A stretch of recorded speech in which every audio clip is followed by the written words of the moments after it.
Saúdo a igreja com a graça e a paz de nosso Senhor e Salvador Jesus Cristo. Amém? Amém. Meus irmãos, vamos abrir nossa Bíblia hoje. Primeiro livro da Bíblia, Gênesis, capítulo 22. E nós vamos ler do versículo 1 ao versículo 18. Gênesis, capítulo 22, do versículo 1 ao 18. Todos acharam? Amém. Amém. Diz assim a palavra do Senhor: Depois dessas coisas, pôs Deus Abraão à prova e lhe disse: Abraão, este lhe respondeu: Eis-me aqui. Acrescentou Deus: Toma teu filho, teu único filho Isaque, a quem amas, e vai-te à terra de Moriá. Oferece-o ali em holocausto sobre um dos montes que eu te mostrarei. Levantou-se, pois, Abraão de madrugada, e tendo preparado o seu jumento, tomou consigo 2 dos seus servos e a Isaque seu filho, rachou lenha para o holocausto, e foi para o lugar que Deus lhe havia indicado. Ao terceiro dia, erguendo Abraão os olhos, viu o lugar de longe. Então disse a seus servos: Esperai aqui com o jumento, eu e o rapaz iremos até lá, e havendo adorado, voltaremos para junto de vós. Tomou Abraão a lenha do holocausto e colocou sobre Isaque seu filho. Ele, porém, levava nas mãos o fogo e o cutelo. Assim caminhavam ambos juntos, quando Isaque disse a Abraão seu pai: Meu pai. Respondeu Abraão: Eis-me aqui, meu filho. Perguntou-lhe Isaque: Eis o fogo, a lenha, mas onde está o cordeiro para o holocausto? Respondeu Abraão: Deus proverá para si, meu filho, o cordeiro para o holocausto. E seguiam ambos juntos. Chegaram ao lugar que Deus lhe havia designado. Ali edificou Abraão um altar sobre ele dispôs a lenha, amarrou Isaque seu filho e o deitou no altar em cima da lenha.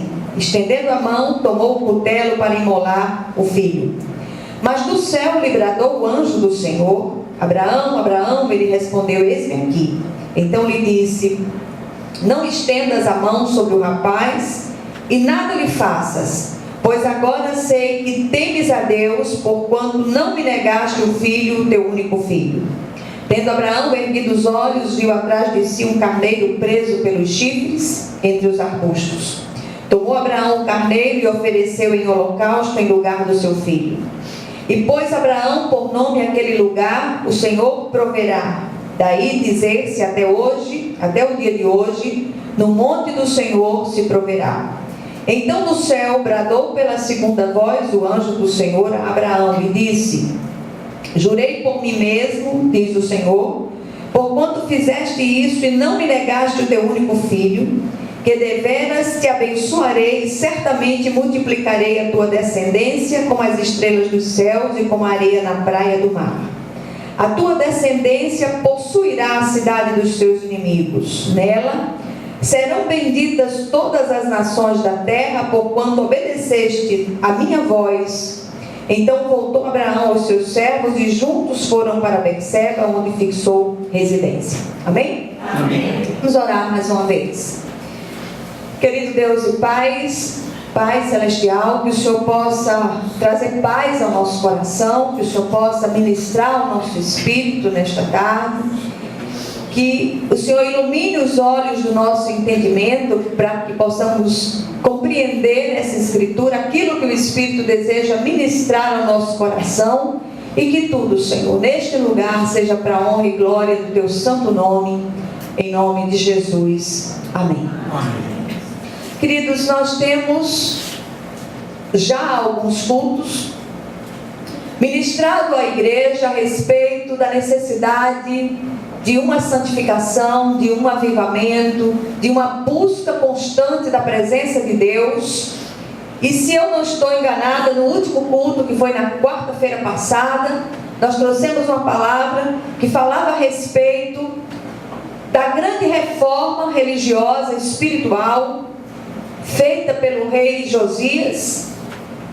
E naquela ministração nós trouxemos a direção do Espírito para que nós purificássemos o nosso santuário, para que nós tirássemos as coisas que têm, de certa maneira, entristecido o coração de Deus, embaraçado os nossos passos na nossa caminhada de fé. Enquanto eu estava sentada ali, eu lia um texto, abri minha Bíblia e li um texto que está em Hebreus, no capítulo 12, quando o autor de Hebreus, ele exorta os seus leitores a se desembaraçarem do pecado que tem nas mentes assedia e do peso que tem sido trazido às nossas vidas, e que possamos olhar firmemente para o autor e consumador da nossa fé. E a grande pergunta de hoje é: o que tem embaraçado os nossos passos? Eu queria que você ficasse com esta pergunta na sua mente, deixasse que o Espírito ministrasse ao seu coração. Deus tem uma grande obra para fazer na sua vida, para fazer neste lugar, e o Senhor tem levantado missionários, homens e mulheres nesse lugar, para serem usados por Deus de uma forma muito viva e muito real. Mas há necessidade que algumas coisas sejam tiradas de nós. Esse texto que nós lemos é um texto muito conhecido, certamente você já ouviu um sem número de pregações e ministrações nesse texto. É um texto que, embora aponte diretamente para o sacrifício de Jesus na cruz do Calvário, é um texto que a boa hermenêutica mostra que nesse texto Isaac é apresentado como um tipo de Cristo. Mas hoje eu queria pedir licença ao Espírito de Deus e fazer uma outra aplicação daquilo que nós lemos. O texto também aponta para a entrega daquilo que nos é caro, daquilo que nos é precioso, daquilo que nos é imprescindível. E o Senhor muitas vezes tem requerido de nós essas coisas, e nós muitas vezes não percebemos aquilo que o Senhor está fazendo conosco. Abraão esperou toda a vida por uma promessa de Deus, e finalmente, quando essa promessa chega, o Senhor requer o objeto dessa promessa, que é o filho Isaac, o filho único, querido, esperado, ansiado.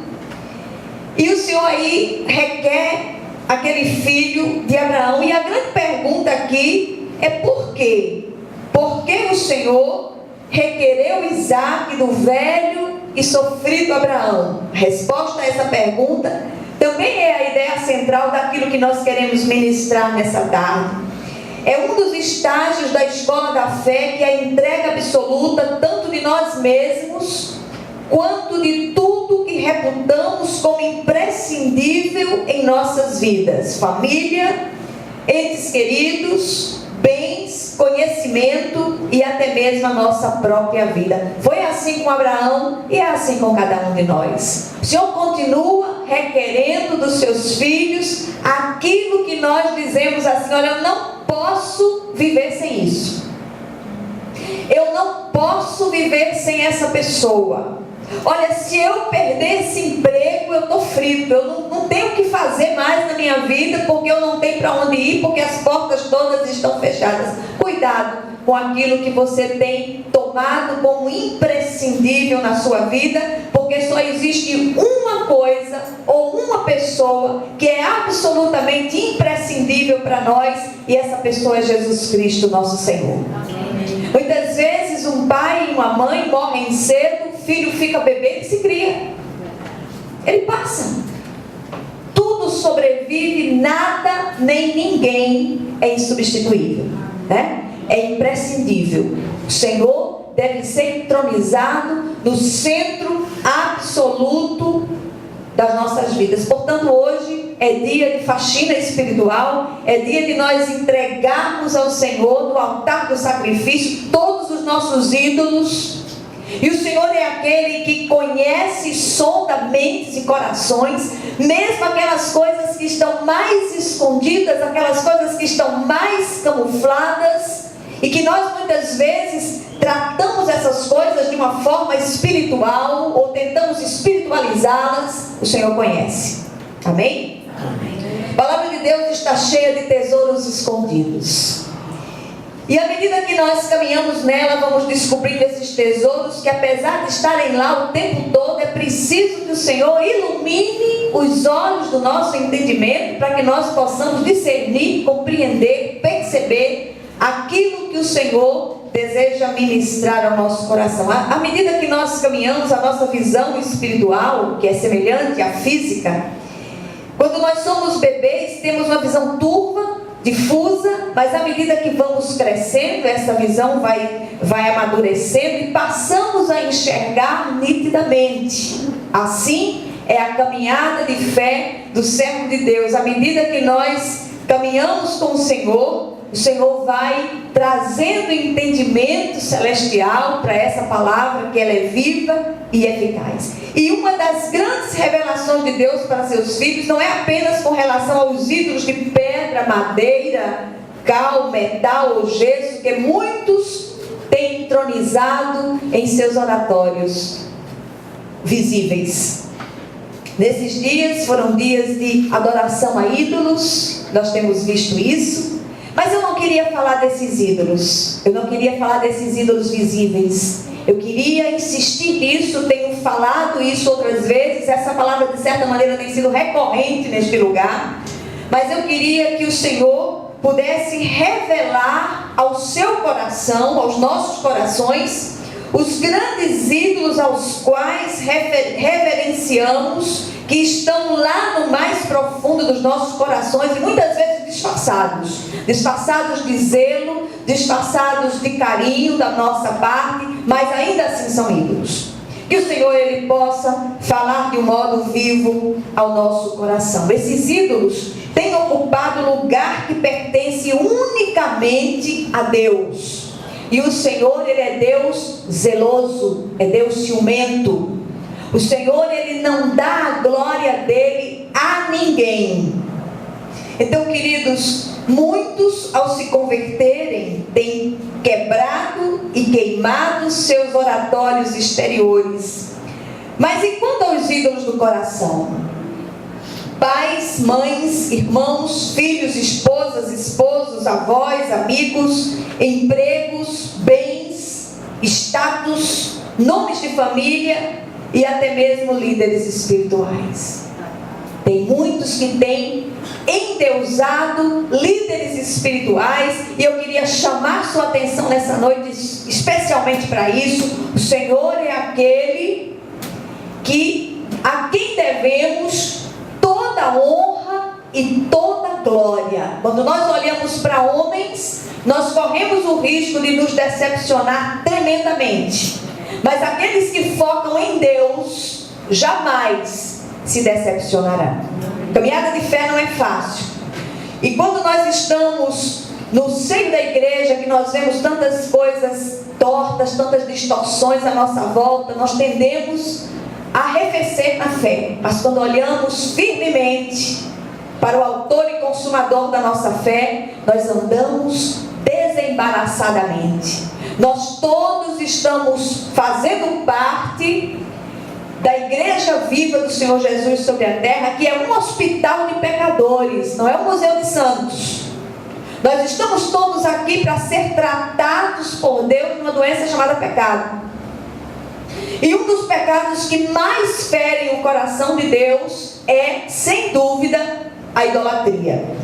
Deus deseja libertar você hoje, mas para isso é preciso reconhecer os ídolos e entregá-los no altar do sacrifício. Que tal listá-los? Eu gosto particularmente das listas.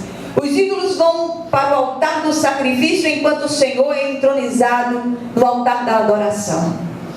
Que nós possamos parar hoje e dizer: Senhor, revela-me aqueles ídolos que estão disfarçados. Ídolo é sabido. Por trás do ídolo há sempre uma ação maligna, uma ação demoníaca. Por isso é preciso reconhecê-los e tirá-los do nosso coração e dizer: Senhor, entroniza-te hoje no centro da minha vida, que eu possa olhar para Ti e somente para Ti, em nome de Jesus. Abraão experimentou essa libertação e nos dá 4 instruções para passar por ela. A primeira instrução: Deus nos confronta com os nossos ídolos e requer aquilo que nos é mais caro. Eu não vou reler os textos, porque é um texto longo, eu fiz questão de ler todo o texto para que nós tivéssemos uma ideia inteira daquilo que nós desejamos falar. Quando ainda estava em Ur, na Caldeia, Abraão foi tirado de um contexto de idolatria. O Senhor o tirou de lá e se revelou a ele como Deus vivo, único e verdadeiro.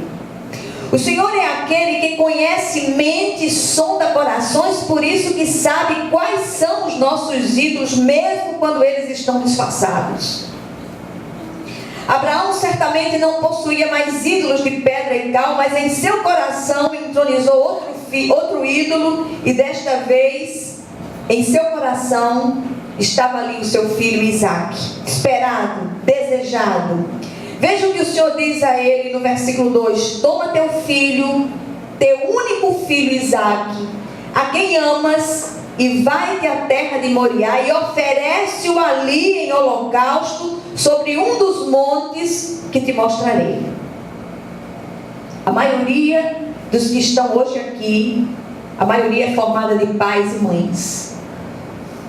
Será que nós temos coragem de dizer: Senhor, eis aqui o meu filho, eu estou entregando esse filho que até hoje foi um ídolo na minha vida, eu estou entregando ao Senhor no altar do sacrifício? Mas eu queria que você prestasse atenção àquilo que o Senhor deseja ministrar a nós hoje. Deus requereu de Abraão não algo que ele amava superficialmente, mas aquilo que ele era único, imprescindível e preciosíssimo: seu filho Isaque. Ídolo tem nome. O de Abraão era Isaque. E o seu ídolo, como se chama? Há uma diferença entre tentação e provação. A primeira vem dos desejos que militam em nossa carne. Tiago fala sobre isso na sua epístola. A segunda vem de Deus, que tem um propósito específico para ser cumprido em nós. O destronar dos nossos ídolos é uma grande prova exigida por Deus para que o nosso coração fique livre para adorá-lo em verdade. Eu tive uma experiência interessante sobre isso com uma das nossas irmãs. Ela está presente hoje aqui. E nós estávamos, na época, ela estava numa outra comunidade e ainda não havia descoberto o Deus vivo e verdadeiro, ainda não havia descoberto o Cristo vivo. E essa irmã começou a estudar conosco a carta aos Romanos.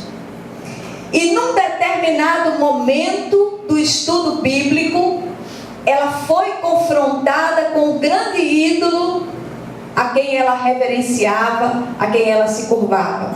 E ela começa a chorar e começa a se angustiar muito em espírito, porque aquele ídolo foi confrontado com o Deus vivo, ou o Senhor confrontou aquele ídolo daquela irmã, e ela começou a chorar, e a partir dali ela disse: hoje eu adoro ao Deus vivo, eu não quero mais saber desse ídolo. Mas foi uma ruptura, foi uma quebra, foi um destronar de algo que ela havia durante toda a vida, desde a infância, adorado e reverenciado. E hoje essa irmã está no nosso meio, está aqui hoje à tarde, e ela sabe exatamente do que eu estou falando, e ela finalmente rendeu a sua vida ao Deus vivo e verdadeiro. Amém? Amém. Veja o que o Senhor diz em Ezequiel 14, 4 e 6. Ele diz o seguinte: portanto, fala com eles e dize-lhes: assim diz o Senhor, qualquer homem da casa de Israel que levantar os seus ídolos dentro do seu coração e tem tal tropeço para a sua iniquidade, vier ao profeta, eu, o Senhor, vindo a ele, lhe responderei segundo a multidão dos seus ídolos. Portanto, dize à casa de Israel: assim diz o Senhor Deus, convertei-vos e apartai-vos dos vossos ídolos e dai as costas a todas as vossas abominações. Amém? Amém. Segunda coisa que nós aprendemos com a experiência de Abraão, nós encontramos nos versículos de 3 a 5, você pode até lê-los aí se você quiser, eu não vou repeti-los. Quando Deus requer de nós o que nos é caro, devemos nos concentrar nas promessas de Deus e não em possíveis explicações. Quando somos provados, a nossa primeira reação é perguntar: por que eu, Senhor? Com Abraão foi diferente. Ele ouviu a ordem de Deus e se apressou em obedecê-la. Aprendemos aqui que Deus não exige de nós algo que não nos custe nada. O Senhor requer de nós sempre aquilo que nos é extremamente caro. Apesar de sofrido, Abraão creu que Deus jamais entraria em conflito com suas promessas. É possível que o velho Abraão tivesse em mente a promessa feita por Deus a ele no capítulo 21, no versículo 12, porque o Senhor havia dito a ele: porque por Isaque será chamada a tua descendência. E aqui nós fazemos um pequeno parêntese. Será que nós temos prestado atenção às promessas de Deus? Ontem no estudo bíblico da noite dos meninos que fizeram lá no terraço, nós temos nos ressentido que muito poucos jovens têm vindo. É necessário estudar a palavra, conhecer a palavra, para que nós possamos nos firmar nas promessas de Deus, para na hora da prova, essas promessas, elas possam emergir do nosso coração e acalentar o nosso espírito. Mas para isso é preciso que você conheça essas promessas, que você conheça a viva palavra de Deus. A terceira experiência de Abraão, a terceira coisa que aprendemos com a experiência de Abraão, está nos versículos 6 a 14. Na hora da prova, precisamos aprender a depender unicamente da provisão de Deus. E essa instrução aqui nos ensina que as grandes provas de Deus são requeridas dos servos mais maduros, não dos meninos da fé. Experiente Abraão, já entrado em anos, já com bem mais de 100 anos aqui, ele passa por uma das provas mais duras que alguém pode passar. E nós aprendemos aqui que ninguém está velho o suficiente que não possa aprender de Deus, maduro o suficiente que não possa receber de Deus um grande despertamento e uma grande revelação. E aqui Abraão conhecia o seu Deus. A prova disso é a sua resposta dada a Isaque, no versículo 8.